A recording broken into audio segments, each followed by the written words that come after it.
देशभक्ति की रत्ती भर भी कमी हमारे अंदर नहीं है। और पूर्ण रूप से देशभक्ति हमने देखा भी भारत और पाकिस्तान के कॉन्फ्लिक्ट में देखा हम कैसे एकजुट रहे। हम भले ही आपस में कितना भी आपस में कॉन्फ्लिक्ट करते रहे, मैंने देखा कि ऐसे ऐसे नेता जो आज वर्तमान में बीजेपी सरकार को कोसते हैं वो भी आपके साथ खड़े थे और पूरी एकजुटता के साथ हमने मुकाबला किया। इसको देखकर पूरी दुनिया भी चौंकी है और हम देख रहे हैं कि जिस प्रकार से हमारे पार्लियामेंट्रियंस का ग्रुप्स बनाए गए हैं, 10 ग्रुप बनाए गए हैं जिनको जिम्मेदारी दी गई है कि आप विदेशों में जा जाके क्या करें, बताएं कि भारत ने कैसे ऑपरेशन सिंदूर चलाया। उसमें ओवैसी जैसे नेता भी है। तो हम ये कहेंगे कि देखिए पूर्ण रूप से जो पाकिस्तान की चाल थी वो फेल हुई और हमने एकजुटता का क्या दिया, परिचय दिया। अब यहाँ पे बात हो रही थी हम चीन के बारे में कि बाइकाट चाइना किया जाए।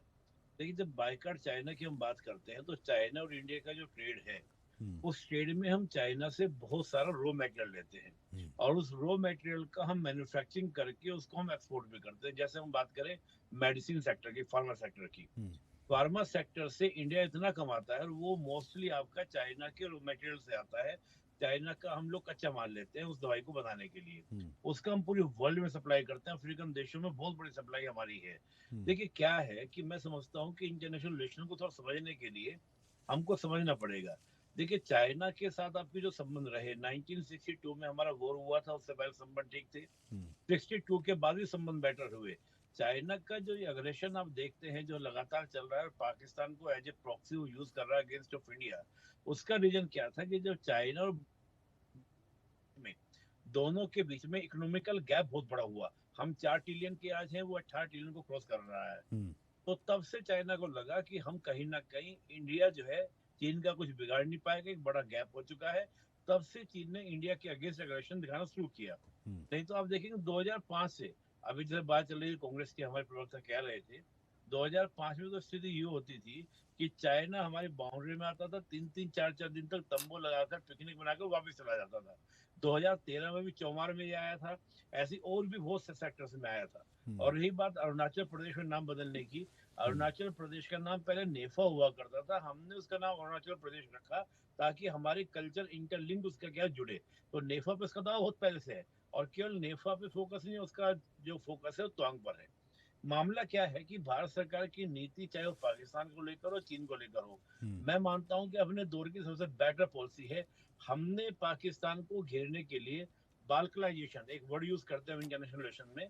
बाल्कनाइजेशन, बाल्कनाइजेशन मतलब ये होता है जैसे यूगोस्लाविया को उसकी इथनी और लैंग्वेज के बेस पर, इथनिसिटी और लैंग्वेज के बेस पर कई भागों में बांट दिया गया था, वैसी योजना पाकिस्तान के लिए। और डीन्यूक्लियराइजेशन, हर साल पाकिस्तान को $2 बिलियन खर्च करना पड़ता है अपने एटॉमिक वेपन की सिक्योरिटी के लिए। भारत ने योजना ये बनाई है कि हम विदेशों में जाके बात करेंगे कि जो देश टूटने की कगार पर हो और जो देश के पास फंड्स नहीं हो, क्या वो न्यूक्लियर वेपन को सिक्योर कर सकता है। आवश्यकता क्या है कि पाकिस्तान के न्यूक्लियर वेपन को डिस्ट्रॉय करवाया जाए, खत्म कराया जाए। और साथ ही हम लोग जो पॉलिसी लेके चल रहे हैं, आज पहली बार आज पहली बार हमारे विदेश मंत्री ने अफगानिस्तान के विदेश मंत्री से बात की है। नहीं तो आज तक सेक्रेटरी लेवल से ऊपर हमारे विदेश मंत्री की बातचीत अफगानिस्तान से नहीं हुई है। ये बहुत बड़ा हिस्सा है जो आने वाले समय में दिखाई देगा। और रही बात चीन की, देखिए जरूरत क्या है, चीन से व्यापार कम करने की नहीं है। चीन ने तो कई बार कहा है कि जो हमारा ट्रेड डिफिसिट है उसको हम कम कर सकते हैं, भारत को रिबेट दे सकते हैं।